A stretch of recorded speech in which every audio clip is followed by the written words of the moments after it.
having done that, I would like to introduce Les Wagner. Although seeing the audience here this evening, I suspect that there's probably very few people that really don't know you. I first met Les 60 years ago at an IUJF conference when he was very much in charge and I was one of the kids standing at the back of the hall. He handled things beautifully. We're just reminiscing of how he had to remove a very obstreperous student from Edinburgh. And he's not changed much in the last 60 years. The students, yes. No, you're still very much in charge, Les. No, I think we can say that. So, as you probably know, Les went on from his student days to have a very successful career academically, administratively, and very much within the Jewish community as well, reaching the highest Vice President of the United Synagogue. Les was asked to take on the biography of Rabbi Sachs, and it really is because of his part that he was involved in covering the early period that he's going to talk to us this evening. So, without further ado, Les, the microphone seems to be working. You can sit if that's more comfortable. Thank you, Ken. I apologise for sitting because I'm not sure I could stand for however long this lecture is going to take. So I hope you can see me, and if you can't, I'm sure you can hear me. As Kenneth said, I was writing his Jonathan Sachs' biography when I took ill and could no longer continue. And somebody else, Anthony Selden, I believe, is taking on that job. But I have the work that I did then, and I've had to conflate something like 25,000 words into a fifth of that number in order to have a lecture for you. And as I was thinking about that and doing it, I was reminded of a story that many of you I'm sure know about the writer who wrote to his friend and said, "I'm sorry I've sent you such a long letter because I didn't have time to write a short one." And there's a truth in that which I know fully well, that if you write a long letter you can just have a stream of consciousness and no limits to what you say. When you've only got 3 or 4 pages, you have to be very careful and decide what's important. And that's what I had to do on this occasion. And those of you who know a bit about Rabbi Sachs' early life may feel I've left some things out, and by all means raise that in the questions and comments, but I had to decide which of the things I had written in the bigger version, larger version, were appropriate now. Sandra, it's your head that's on the screen. My head? Yes, My if head. you can move it a little bit nearer. Nobody's talking. Oh, okay, I'm saying anything, sorry. I'll start with the fact that, a lot of you know, I'm sure, that Jonathan Sachs was immensely proud of his great-grandfather, Rabbi Leib Funkin, and whoever's looking after the slides, if they could put the second slide on. Irene, can you... Somebody can say, it's not a big deal, there we are, that's who Rabbi Leib Funkin was. He was a rabbi in a place called Alexot in Lithuania, but he was also a published scholar. He'd written learned works, and was also, unusually for a rabbi in those days, a Zionist pioneer. So when the pogroms began in Eastern Europe, many rabbis and their communities moved to Western Europe and North America. Rabbi Leib was determined to go to Palestine. And in 1884 he sailed with his wife Shana and his family, arriving in Jaffa on the eve of Rosh Hashanah 1884. The settlement of Petah Tikva had been established in 1878, but disease and economic hardship had led to its closure. Now Rabbi Leib became part of a fresh attempt to make it work. He built his house there, worked in the fields, and opened the first Talmud Torah. It was a tough experience. As well as economic fragility, there was a tense relationship with Arab neighbours and internal disputes between the Jews themselves. Arulay became very unhappy, and he sadly concluded he would have to leave. His disillusionment was so strong that he didn't just leave Petah Tikva, but Eretz Yisrael itself. In 1894, he moved with Shana and their children to London, for most of his children, but to London, where he had family connections. For all the high hopes, he lived just 10 years in Palestine. He did not take up a position as a congregational Rav in London, but decided instead to go into business. You may not believe the next sentence. He planned to run a pub, a public house, and was all set to do so, until being told that by law all pubs had to be open on Saturdays. So that put the kibosh on that. But he was convinced that alcohol could be a profitable business, and opened a liquor store instead. His shop, L. Fromkin and Company Wine Merchants, was based in the heart of the Jewish community in the East End, in what had become known as Fromkin's Corner. If this was a talk on the Fromkin family, I give you some pictures of the Fromkin shop and as it developed through the East End. Eventually moved in the last few years of its existence to the West End. But it was to stay in business for over a century. Rabbi oversaw the business, but spent most of his life studying and writing scholarly works. His wife ran the shop, dispensing not just liquor, but also advice and sometimes funds to new immigrants. It became a social as well as a commercial centre for the Jews of the East End.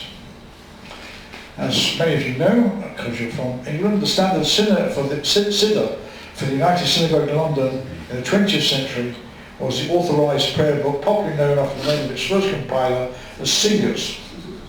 A fourth edition was published in 1996 with a new translation by Jonathan Sachs, who was then Chief Rabbi.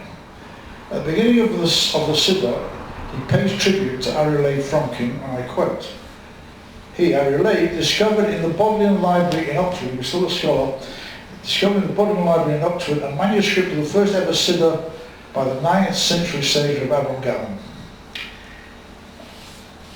Arulay published the first printed work of that, first printed edition of that work, together with his own commentaries.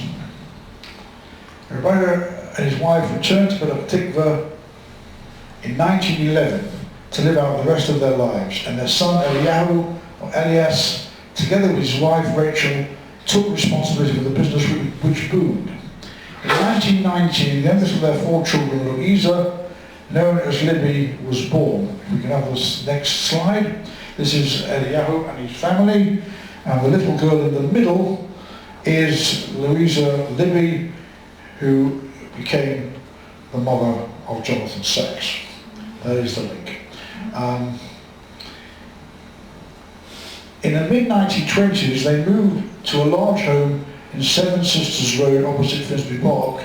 For those of you who know about this is moving out of the East End into effectively North London on the way to North West London some years later. So their business was a prosperous one. Libby had an independent streak and determination which was to stay with her all her life. When it came to a high school education, she insisted on going to the fee-paying Skinner's Company School for Girls. She excelled there and spent a further year at the school studying commercial skills before joining her brother Aaron in working in the shop. Aaron, in fact, stayed with the business virtually until it closed, some 70 years later, 60 years later. That's an interesting story. As a good-looking woman in her mid-20s, she was soon attracting the attention of the matchmakers.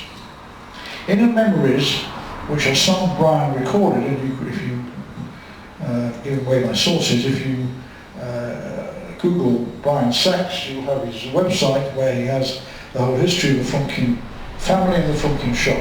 But she told Brian this story. She recalled that Diane Grunfeld, senior Diane of London Bet Din, brought a very young Emanuel Jacobowitz as a possible match. Emanuel Jacobowitz, in due course, became the predecessor to Jonathan Sachs as chief rabbi. But she didn't want to marry a rabbi, so she scared him off by smoking throughout the meeting. A woman of spirit. And as you say, what happened turned out in the end shows that God has a sense of humour. Libby later married Louis Sachs, who lived originally in the town of Kielce in central southern Poland, then under Russian rule. Can we have the next slide? The family's name was a name I cannot pronounce, and there it is. So you can all have a go at working out what that means, but we didn't went too long because when they moved to London, they changed their name. But that was the name as I have it on the records in Lithuania. Louis was the second son, born in 1908. His father was a tailor, and decided to move to London in 1913, where his brother-in-law had a tailoring business. So Louis was 5 when he came to London. The family changed its name to Shakovitz.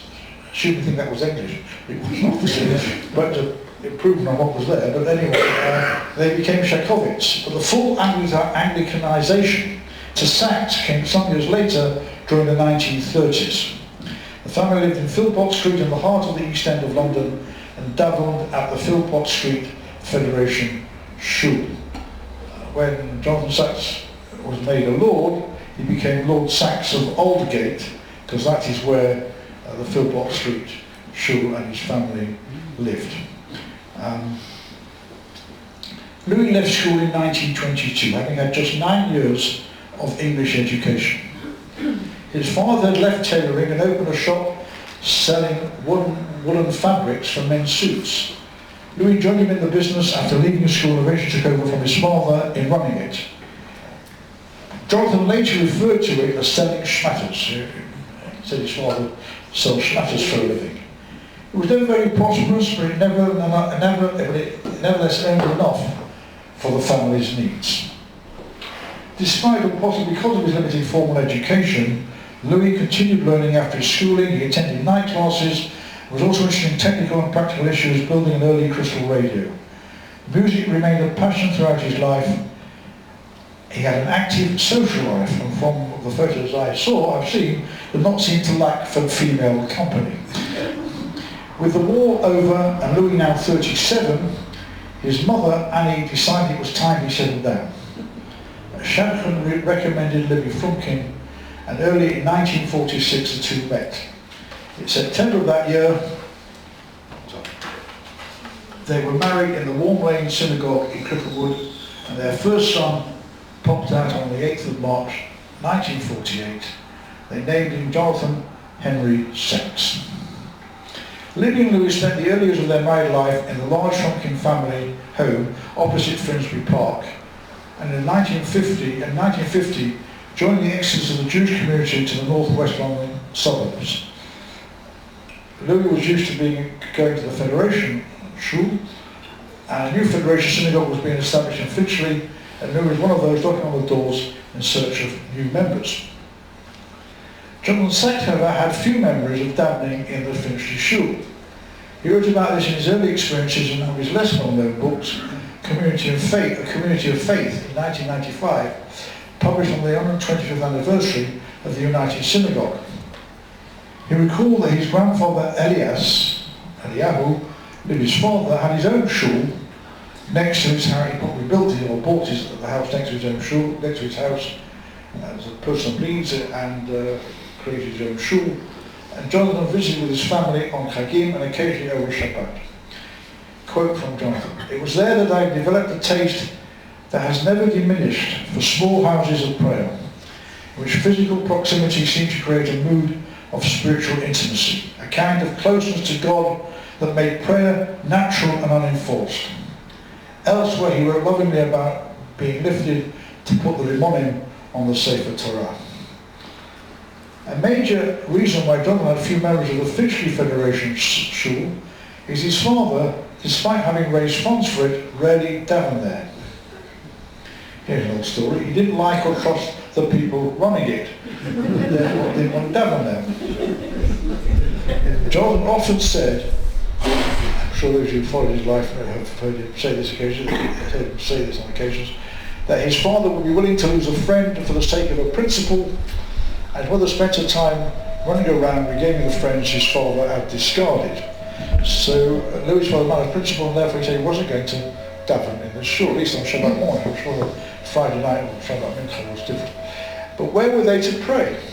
Where was it daven? In community of faith, John explains he did not grow up in the United Synagogue. And the first time his father took him to the Finchley United Synagogue shul, he refused to go in. It was too big and forbidding. Asking around, Louis was told of a Rabbi Erntro's minyan in Bridge Lane. This was around 40 minutes walk each way, though you know the geography of northwest London. This was around 40 minutes walk each way, going down one hill and up the other, to get there, which was quite a challenge for a young boy, and indeed for some adults. The attraction to Louis was it reminded him of the steeple atmosphere of the East End. The attraction for Jonathan was the rabbi gave him sweets during the service. Again, the closeness and the Wagner. Rabbi Ernstro was the uncle of Dain Chanoch Ernstro, who was head of the London Bet Din when Jonathan Sachs became chief rabbi.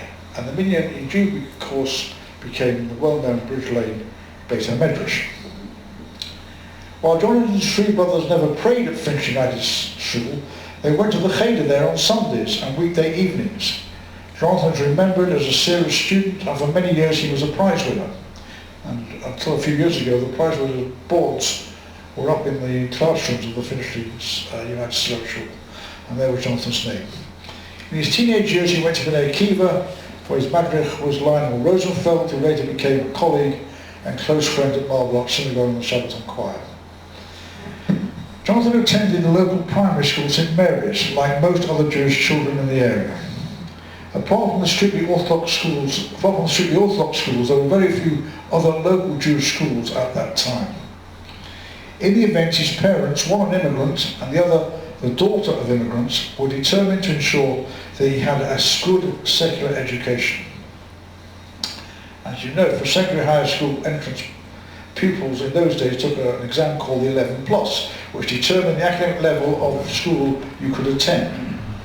Jonathan passed it with ease, and the others are placed at the nearby Christ College School, which had a strong academic reputation and many Jewish pupils. At the time Jonathan went, it was about 40 to 50% of Jewish pupils, middle of the Jewish area.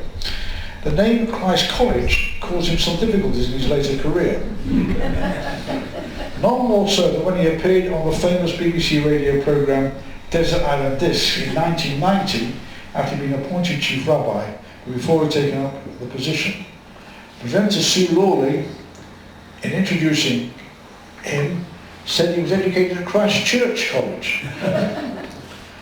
Jonathan swiftly interrupted and said it was Christ College Estate and not a church school. In fact, it had originally, it was in the 19th century, as a church school, became a state school in the 1920s, and then was a state school, and if it gives us any pleasure at all, when Christ College moved out to new premises, the building was taken over by a Haredi high school, the partner's house, for those who don't know.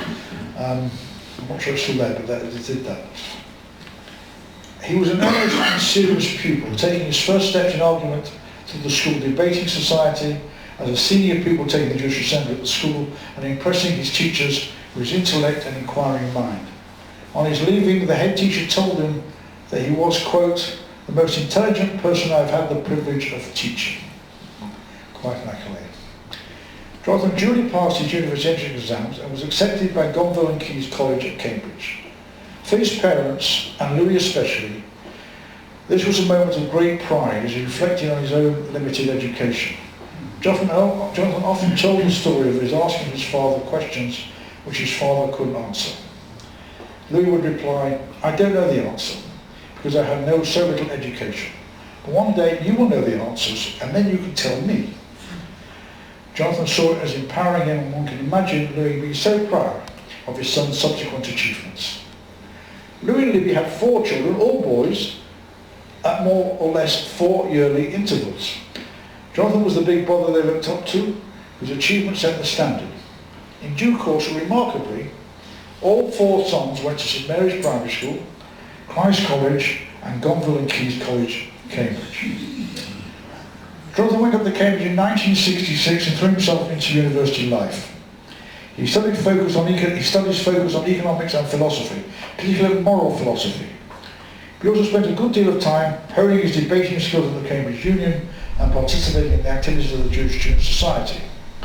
Surprisingly, he developed a taste for croquet. But he didn't know that. He developed a taste for croquet, encouraged by the croquet lawn outside his ground floor rooms in the college. All this meant he didn't pay as much attention as he should have done to his studies, which meant that his first year exam results, while very respectable, were below his own and his tutor's expectations. Meanwhile, a more significant Jewish and world event had taken place in the Six-Day War in June 1967. And look at this audience, and please, I don't have to remind you of the details of it because I haven't got time. But you know that an important focus for our purposes is the waiting for the war to begin at the end of May and early June. There was a genuine fear that little more than 20 years after the Holocaust, Israel might be wiped out. The Cambridge synagogue, like all synagogues in Britain and around the world, was packed with people, some of whom had rarely been seen even on Yom Kippur. But we all know that the dam burst on June the 5th as Israeli fighter planes in a sudden attack destroyed over 70% of the Egyptian combat aircraft, along with their radio stations and anti-aircraft sites.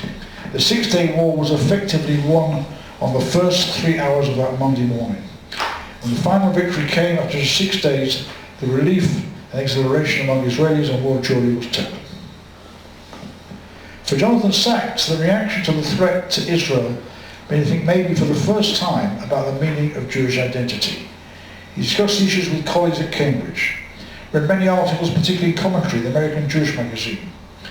So in summer 1968, as Jews in the United States, Britain and Europe flew east to visit the parts of biblical Israel that had previously been denied to them, Jonathan Sacks was flying west to North America to meet rabbinical leaders and to help them understand what it might mean for the future of the Jewish people.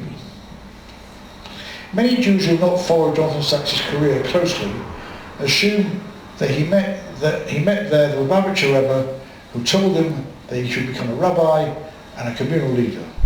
Jonathan followed this advice and the rest is history. Well, not quite. Really? Or not yet. Chabad in London decided to send a student counsellor to Cambridge in the 1967-8 academic year. I think it was Rabbi Shmuel. And Jonathan attended his weekly shiur. But he did not tell them he was going to the USA in the summer, and in fact the Lubavitcher Rebbe was not on his original list of people to see. The key person that Jonathan wanted to visit, next slide please, was Rabbi Joseph Soloveitchik. It was the previous slide. What? It was the previous slide before the Lubavitcher. Oh, you know, you go too back. Sorry, you've got the last one. Before Lubavitcher Rebbe is that.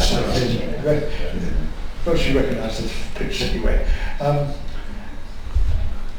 Key was Rabbi Soloveitchik, who was the first person he wanted to see, head of the rabbinical cemetery at Yeshiva University and the leading thinker of American Orthodoxy. It was that great Mitnagid, Rabbi Soloveitchik, who told him he had to see the Lubavitcher Rebbe. Jonathan reported later on his meeting with Rabbi Soloveitchik as follows. Rabbi Soloveitchik, formerly erudite in every branch of philosophy, spoke about the need to create a new kind of Jewish thought, based not on philosophical categories, but on halakha. Law was the lifeblood of, the DNA of Judaism. It was more than regulation of conduct, it was a way of being in the world. For 2 hours he spoke with an intellectual passion and depth far beyond what I had experienced at Cambridge. So Rabbi Soloveitchik's advice after all went to 770 Eastern Parkway to the Rebbe, only to be told to his dismay that there was a long waiting list.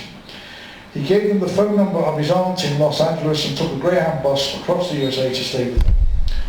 He was about to return to New York a few weeks later to catch his flight home when Brooklyn called to say the Rebbe was able to see him in a few days' time. So back he went on the Greyhound bus, and this is how he later described his visit. The first half of our conversation proceeded conventionally. I asked the questions and he gave the answers. Then unexpectedly he reversed the roles and started asking me questions. How many Jewish students were there at Cambridge? How many were actively identified with Jewish life? What was I doing to engage them? This was something which I was not prepared. I was on a private intellectual quest with no larger intention. I was interested in my Jewish identity, not that of others. I began to reply with typical English evasion. In the situation in which I find myself, the Rabbi allowed the sentence to go on no further. You do not find yourself in a situation, he said. You place yourself in a situation. And if you place yourself in one situation, you can place yourself in another. Each year we are losing Jews, and each of us has a responsibility to do something about it. Sachs later described these two meetings as life-changing encounters. Rabbi Soloveitchik challenged him to think, Rabbi Schneerson challenged him to lead. There was no mention of his becoming a rabbi at these meetings. Arriving back at Cambridge began processing experiences with the two rabbinical leaders. It was also focused on his relatively poor performance in his first examinations. So while becoming chairman of the Jewish Society and attending the weekly Chabad shir, not every week, occasionally, he concentrated on his academic studies. He met Elaine Taylor at the Jewish Society. She was studying radiography at Addenbrooke's Hospital, which was attached to the Cambridge University. It was love at first sight for both. They met in '68, and in '69 they were walking down Oxford Street in the centre of London. Jonathan dashed into Woolworths. Remember Woolworths? Came out with a ring, got down on one knee and formally proposed to her. So the other intellectual was a romantic at heart. They were married on 14th of July 1970 after he had received his MA from Cambridge. At the time of his marriage, he was still unsure about his career path. He spent some time at Kfar Chabad Yeshiva in Israel and admired Chabad's outreach work and their concern for the soul of every Jew. He absorbed and loved their positive and joyful approach to Judaism, but he had not as yet seriously considered becoming a rabbi, let alone a Lubavitch rabbi. Instead, he registered for a PhD at Oxford, travelling from Cambridge a few days each week while Elaine completed her studies. Within a year, however, he had become disillusioned with his studies at Oxford and with philosophy, and in 1971 the couple returned to London, where his local shul became the Lubavitch Minyan in Kingsley Way in Hampstead Garden, Southwark. Again, if you know a bit of London, you'll know about the Chabad Minyan in Kingsley Way. He became a lecturer in philosophy at Middlesex Polytechnic and enjoyed his work there. At the most basic level, he now had a wife and a mortgage to support. But he also needed time and space to clarify his thoughts on his future direction. I was friendly in my later career with the person who was his head of department at Middlesex Polytechnic in 1970, non-Jewish person, and he knew that Jonathan was struggling with what he wanted to do. He became more observant, he wore a kippah or a cap all the time, and they had discussions from time to time. And one day he was sitting, the head of the department, sitting in his office looking out on the quadrangle on the ground floor. He saw Jonathan walking very fast, as he can walk very fast, or he couldn't walk very fast, sorry, and walking across the quadrangle bareheaded. And he thought he was having a crisis of conscience. Perhaps the issue was getting to him and he was going through a surprise. So he came out of his office, walked to the door, and said, Jonathan, are you all right? Jonathan said, yes, I'm all right, what's the matter? He said, you've taken your yarmulke. In those days it was yarmulke. You've taken your yarmulke off, he said. He said, oh yes, I have. Gee, have you not noticed, Jonathan said, it's very windy outside. And that was why he'd taken his kippah off, not because he had a matter of religious conscience. So, during '72, he made up his mind.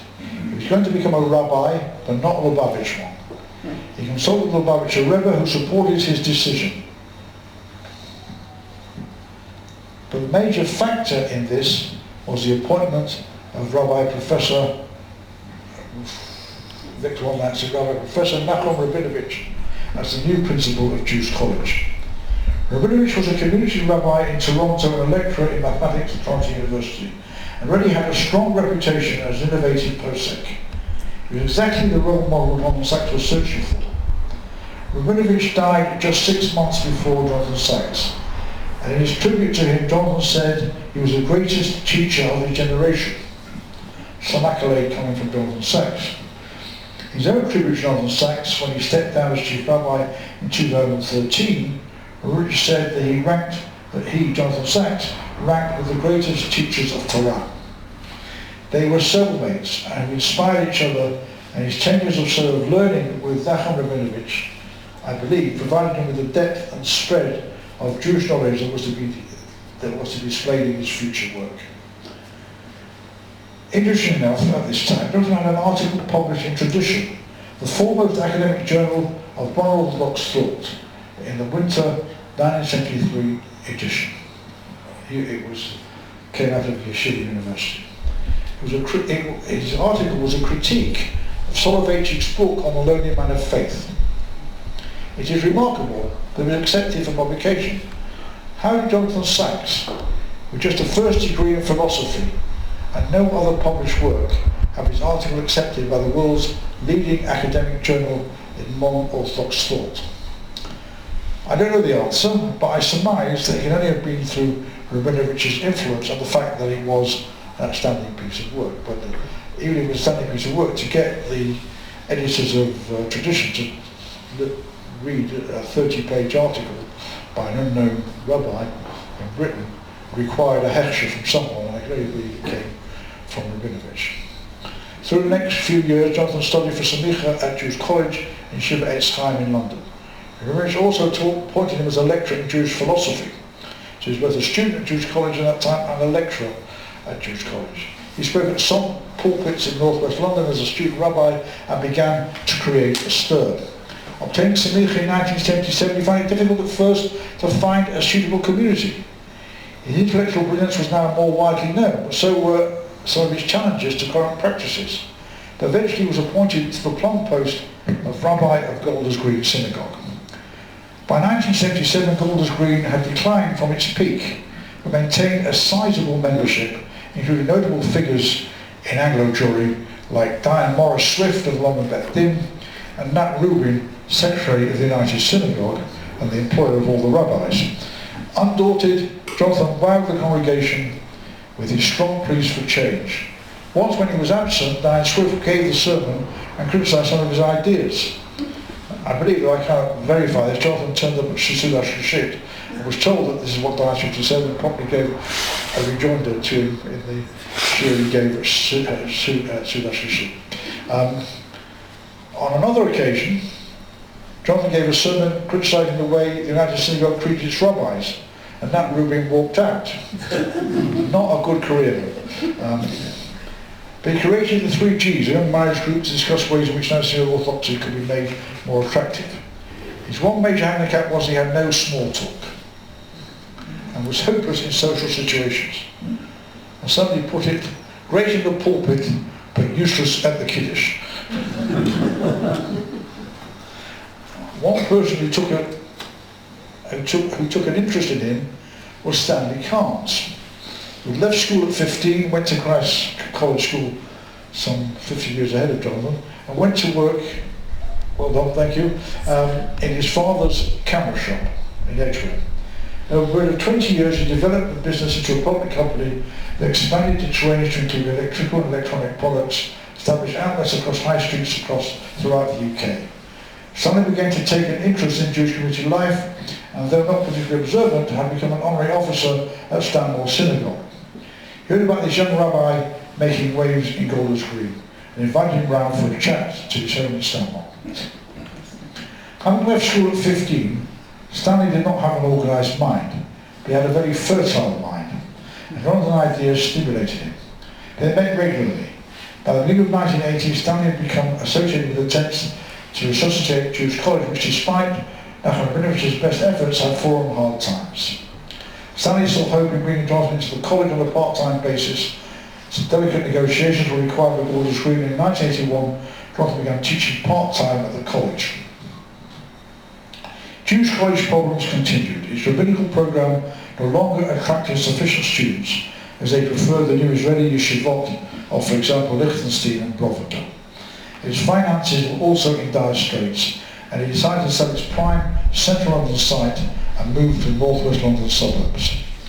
Eventually, with Stanley Carm's financial help, it found premises in Hendon. Nachman Rabinowitz moved to Ma'ale Adumim through the Birkat Moshe Yeshiva for 27 years until his death. One of Jonathan Sachs' students and later great friend was Michael Pollack, who became a rabbi and a charismatic educationist in London. He was the co-editor with Diane Shmuel-Simons of a publication, a book called Morashat Kehilat Yaakov, a book of essays by rabbis across the Jewish world in honor of Rabbi Sachs when he retired as chief rabbi in 2013. In his preface, Michael tells of an early meeting of a group convened by Jonathan of young Orthodox men to consider the relationship between Torah study and academic philosophy. Jonathan led the first meeting with a talk on, quote, Wittgenstein and the implications of his later work on Jewish philosophy. Michael explains that he was soon lost and let his mind wander for the rest of the talk. Looking around him, he could see others also seemed lost. Eventually, when Jonathan finished, the first response came from a graduate of Gateshead and Mir Yeshivot, who launched into a long and convoluted question in Yiddish. Rabbi Sachs apologised and said he was unable to reply because he didn't understand Yiddish. Well said his question, now you know how the rest of us felt for the last 90 minutes.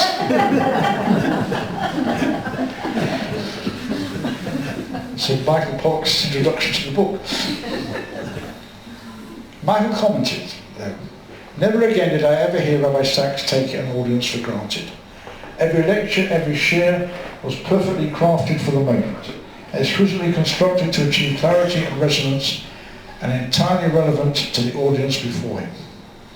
Jonathan Sachs was appointed full-time principal of the college in 1983 of Golders Green Synagogue. He wanted to maintain a pulpit presence and was appointed rabbi of the Western Marble Arch Synagogue in central London, where he began a long and close friendship with his Chazan Mohan Rosenfeld. Stanley Carms established the Immanuel Jakovich Chair in Jewish Thought at the college in 1984, where Jonathan was the first holder of the chair. By this time, Jonathan was known as an inspirational speaker, attracting large audiences and unafraid of raising controversial issues. He was an innovator, having established the Yamin, Y-M-I-N camps, group of young rabbis. Chief Rabbi Jakovich has established a quarterly magazine called La'ela, primarily as a vehicle originally for Jakovich's own views. Jonathan succeeded him as editor, transforming it into a more professional journal with contributions from rabbinical and lay leaders. His financing came from Stanley Carms. In 1984, Jonathan organised a weekend away for United Synagogue lay leaders and rabbis at a hotel in Basingstoke. For Friday evening and Sunday lunchtime, there were open, unprecedented discussions between rabbis and lay leaders on the many issues facing their synagogues might be tackled. One outcome was the establishment in 1985 of the first practical rabbinics program in the United Synagogue, which brought community rabbis together at Jewish College for one morning a week. They would discuss and seek advice from each other on issues they were facing. They also received professional guidance on areas such as marriage and bereavement counselling and lay and rabbinic relations. Most rabbis found it very useful and were regular attendees. This was the precursor to the much more comprehensive rabbinical development program now offered by the United Synagogue. The most surprising area in which Jonathan struggled was publications. He had produced a translation of the Lubavitcher Rebbe's commentaries on the weekly Siddur called Torah Studies. It was for a small select audience. He used some booklets for Jewish study groups and some more on Shabbat for United Synagogue youth. His main output was articles and book reviews in La'ela. They were extremely stimulating, but the audience was rather small. He blamed his administrative and leadership duties at the college for the lack of a major piece of written work. Stanley Carms granted him a year's leave of absence in 1986-87 to enable him to focus on writing. In truth, it was probably a lack of self-confidence, as well as other duties which resulted in his minimal output. And so while he launched into a feverish amount of reading, he still wasn't ready to write. Stanley Card was a benevolent friend, but a hard taskmaster, as evidenced in the correspondence between them during this period, which I have seen, but did not intend to make public. Jonathan embarked on what became essentially his life mission, to explore what the world events of late 18th and early 19th century of revolution and possible emancipation of Jews in Europe and the USA, what this meant for Jews and Judaism. But the more he learnt, the more he realised he still had to learn, and with it his reluctance to commit himself to paper. Early in 1989, he gave the prestigious Sherman Lectures at Manchester University, 3 full lectures on successive weekday evenings. These lectures were usually published, but Jonathan asked the Sherman trustees, if he could postpone publication as he was still developing his ideas. Surprisingly, they agreed. And eventually his thoughts were embedded in a book called Crisis and Covenant in 1992, and the more popular One People, published in 1993 after he became chief rabbi. They became the core text for the development of the main themes of his first decade as chief rabbi of Jewish continuity. In April 1989, he organised and led a remarkable one-day conference called Traditional Alternatives with a galaxy of international speakers ranging from Rabbi David Bleich from the USA to Rabbi David Hartman from Israel, a range both in geography and in left-right orthodoxy, held at a central London venue which attracted some 1,500 people.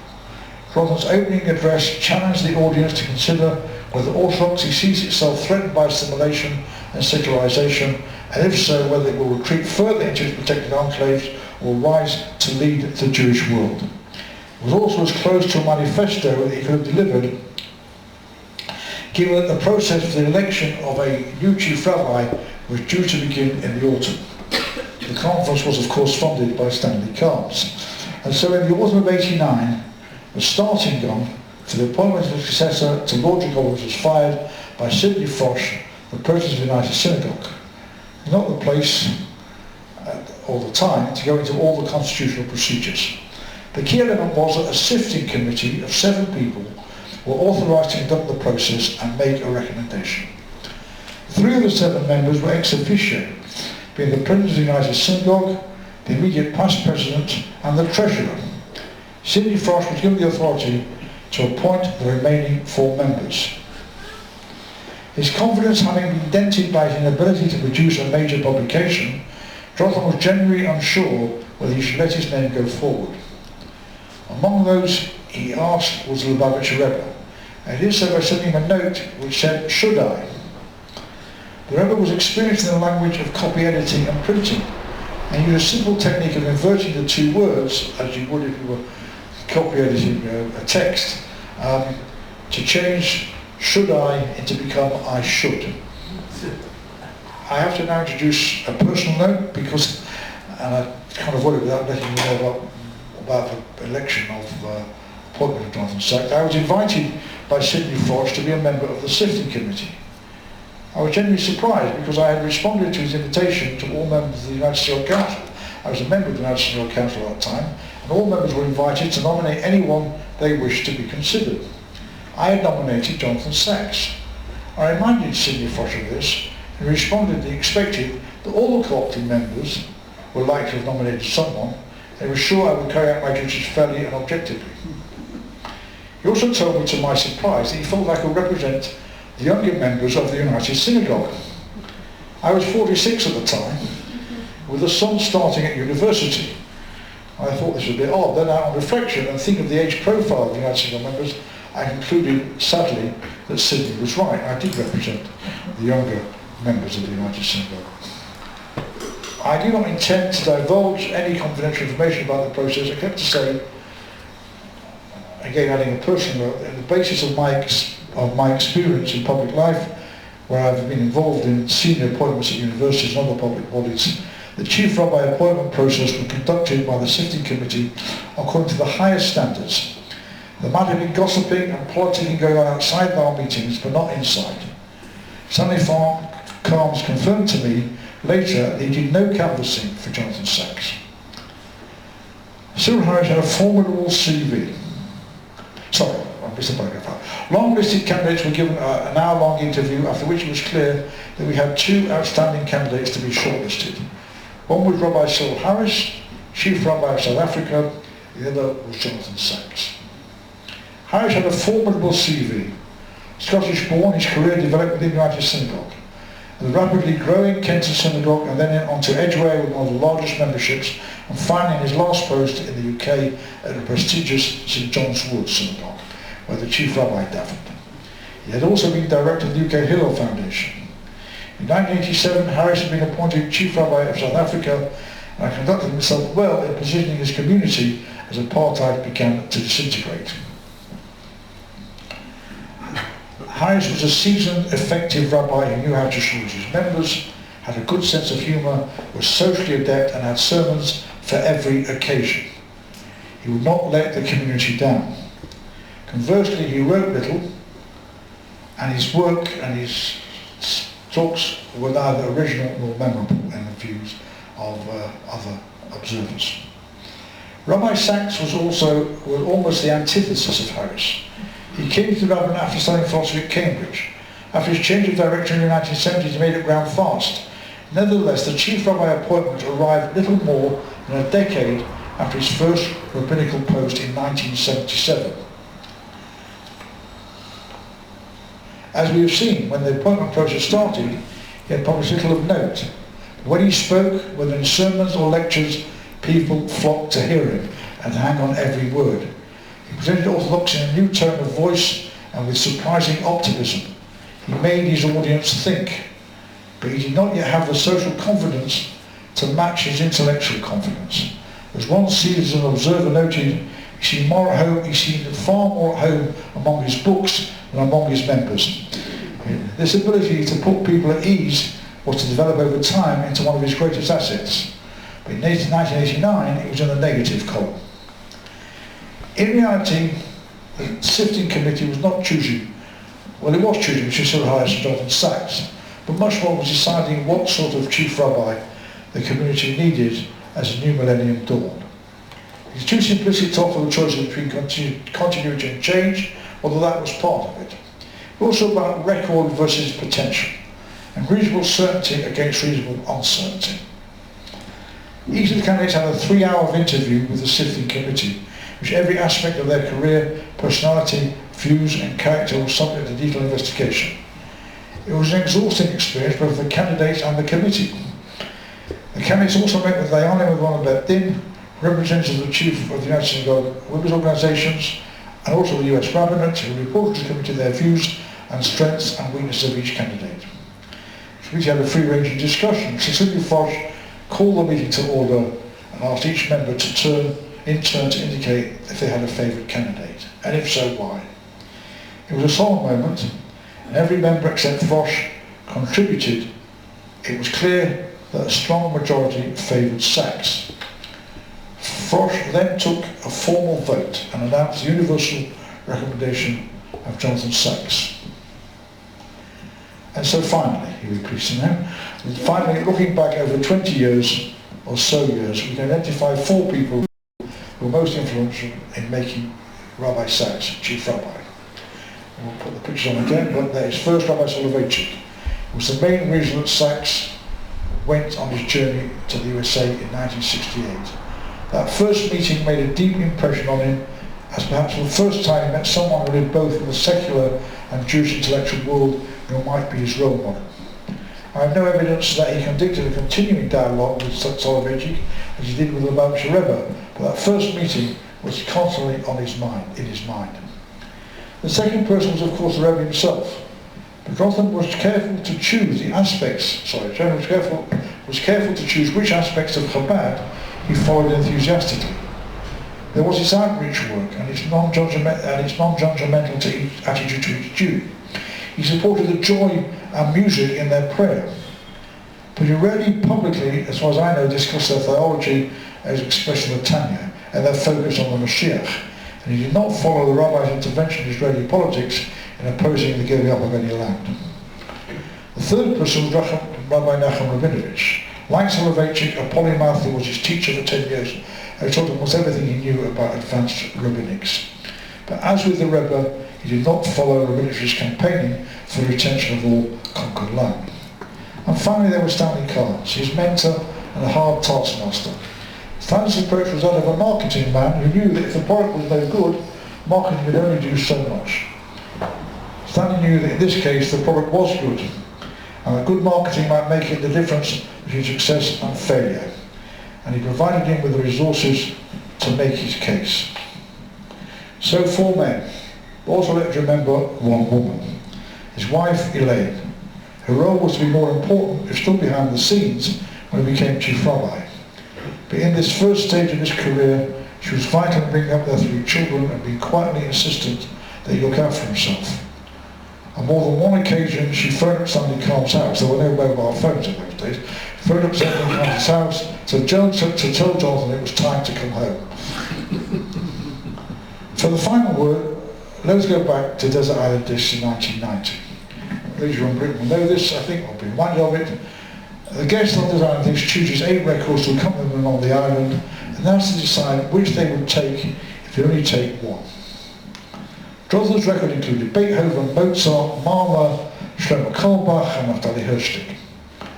When he came to his record, to his first choice, he ignored all these and chose instead as his one record a Chabad choir's recording of Psalm 63, largely unknown because it does not appear in the playbook, it's not part of Art of Philot. It's hardly the catchiest tune, if you listen to it, listen to it on the web actually, there's Island Disc in 1990. And I'm sure it sounds to me like a Charles Schubert, Sulash Fishit type tune, people banging the table and singing the words. It's hardly the catchiest tune, as I said. But Jonathan chose, he said, because of the opening words. If you can put on the next slide. And this is the, let's see, when it's got the slide. Right, I'll talk a bit. Jonathan chose, he said, the opening words, some of Psalm 6, words in the second apostle actually, of Psalm 63 was Samala Chanafshi. Translated as my soul search for you. That embodied what he believed the purpose of his life was. And he said on radio in 1990 that he wanted those words on his Matzeva. But really, that moment came in 2021. And if I could go to the next one, it's at the bottom of the Matzeva, I know we blurred it up. We see from this snapshot on his tombstone, there are the words, Samah l'chol nafshi, my soul searches, my soul thirsts for you. Thank you.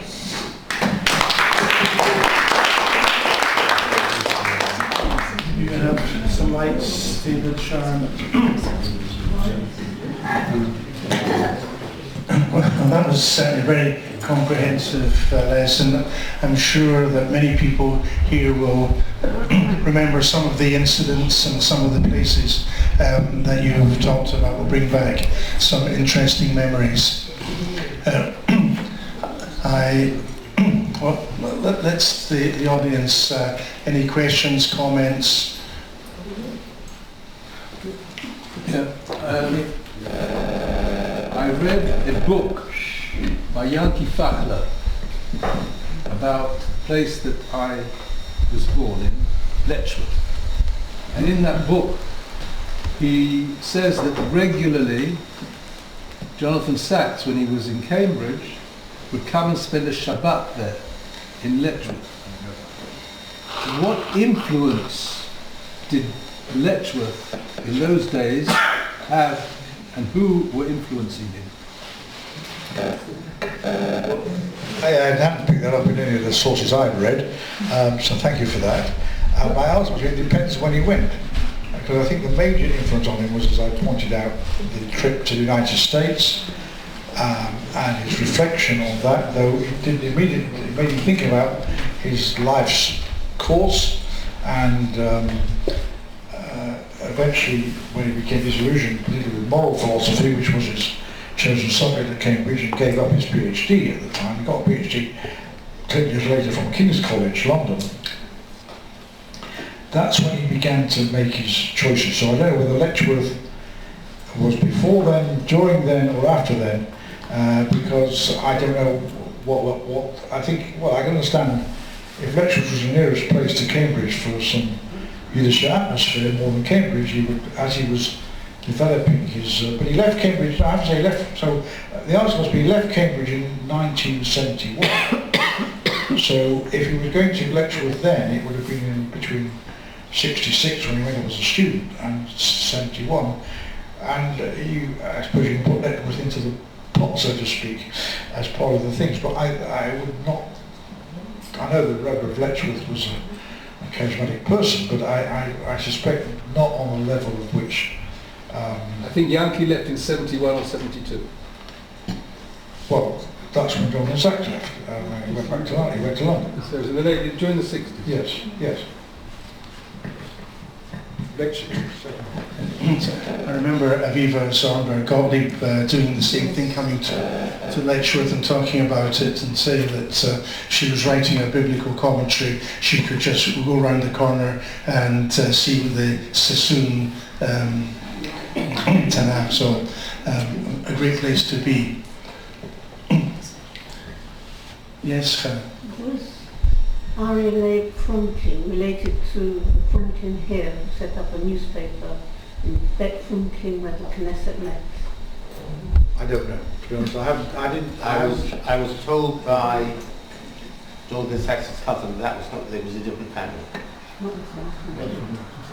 I didn't know, but I saw. There was a judge from King who was part of that family, and he was from a different family.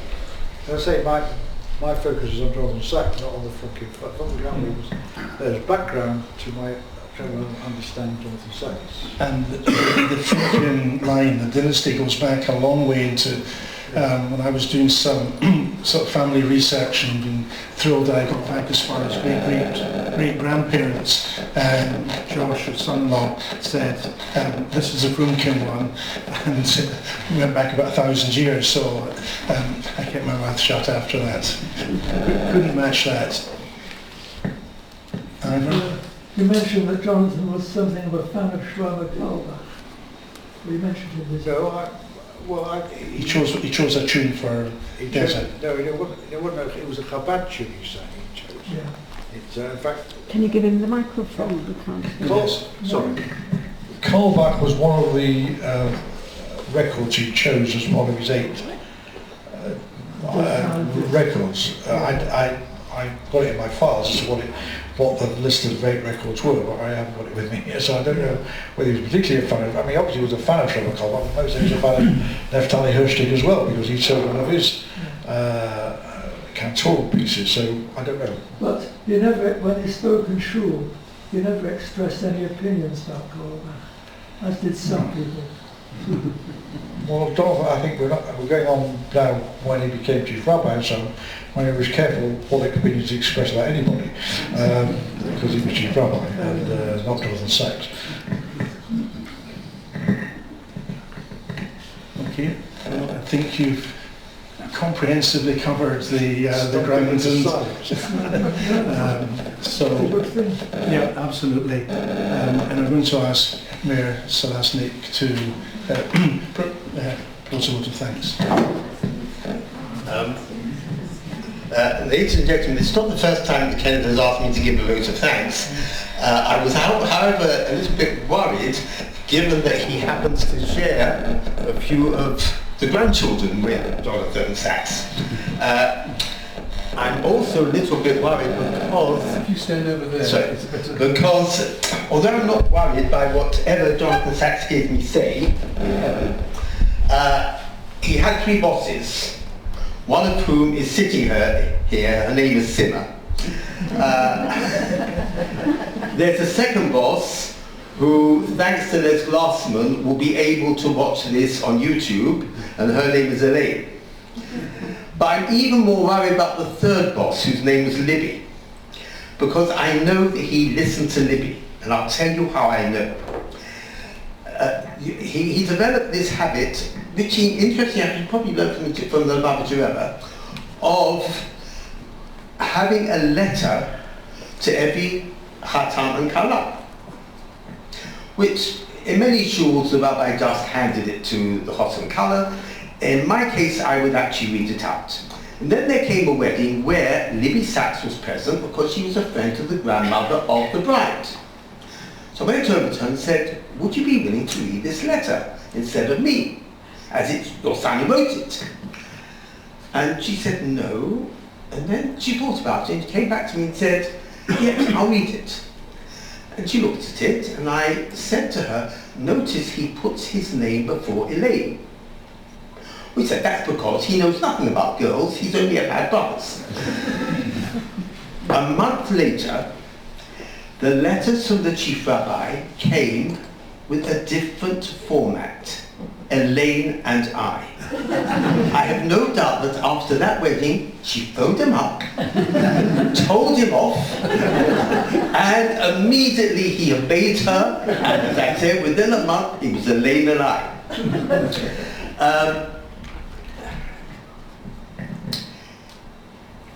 Most people know lots of things about Jonathan Sacks. There are two things I'm going to mention. One which was a fascinating experience, actually they both were. This was around 20 years ago. It was a disengagement from Gaza. And he had led already 2 rabbinic trips to Israel. This was, I think, the 3rd. And we were in a certain, I can't remember where the place was, but we were meeting people, we were meeting 2 people who had been made homeless by the disengagement. These people were brought in, and unfortunately, the older of these 2 people started speaking in Hebrew, but after a few sentences, he got emotional.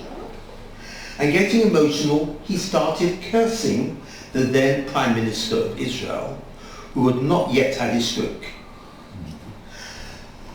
And now, the chances are that Jonathan Sacks was possibly one of the most left-wing people present at that meeting, that he possibly approved of disengagement, which most of us did not. But what was happening was that these right-wing rabbis got very upset with this man. How dare he curse another Jew? And they started telling him off. And he started responding in anger that he's right to curse the Prime Minister of Israel. And I just looked right at what is the chief rabbi doing. And he looked totally disengaged himself. But he wasn't. Suddenly got up. He walked over to the man, and in a very gentle voice, he said in Hebrew, we cannot understand the way you feel because we have not gone through this, but we understand your feelings. And this basically broke the atmosphere. The rabbi stopped cursing the Prime Minister, the rabbi stopped telling him off. He and the other gentlemen then left us, and we were all amazed by in a sense, the humanity and understanding he had, even though probably politically he thought more like the Prime Minister than we, who were not happy with this man, did. The second thing, and probably even more amazing, Jonathan Sacks had a belief in Teshuvah and in a second chance more than most people. There were certain occasions, and I'm obviously not going to mention what they are because, for obvious reasons, and I won't even mention them, I won't even mention who it's about, even if there wasn't a video. There were certain occasions where, as chief rabbi, he had the right to take away a rabbi or a chazan's practice certificate, which would basically make that person unemployable within the United Synagogue or any other shul under the chief rabbi. There was one occasion where where everybody else in the position of chief rabbi would have done that. And he didn't. He met with the person, and he said, I think you need a little bit more of chinuch, a little bit more of emunah. And he arranged for Rabbi Philip Kinsbury to have, who by then was retired, to have individual sessions with this person. And it wasn't just this occasion, there were other occasions where he felt that the best way to deal with the person was not to say goodbye, but to keep the person on, but give him the possibility of a future. And there were occasions when it worked. Not every occasion it might have worked. There may have been, in one particular occasion, there were bigger problems than were known. But he gave the person the opportunity. And to my mind, that was one of the most outstanding things about him. I think everybody was really very impressed by our speaker. He did tell us a little bit about his personal connections, but most of what he said was analytical. I just have one complaint. And the complaint is this. Our speaker referred to practical rabbinics. He failed to mention that the person who was running practical rabbinics under Chief Rabbi, under the then principal of Jewish College, Jonathan Sachs, was called Jennifer Wagner. I want to tell you she did exceptionally well. And one of the things that many rabbis will not forgive you for is for going up to Leeds and taking her with you. So She wanted to go. I didn't want to go. She wanted to go. So thank you very much for an extremely informative and educational evening. Thank you. Thank you, Mayor. Our next meeting is something a little bit different. People who have had the mailings will know that our next meeting actually at the National Library of Israel, its new premises. We have arranged a program there with different people who are going to provide some insight into what goes on at the National Library. One of the presenters is somewhere in the audience. Rachel, where are you?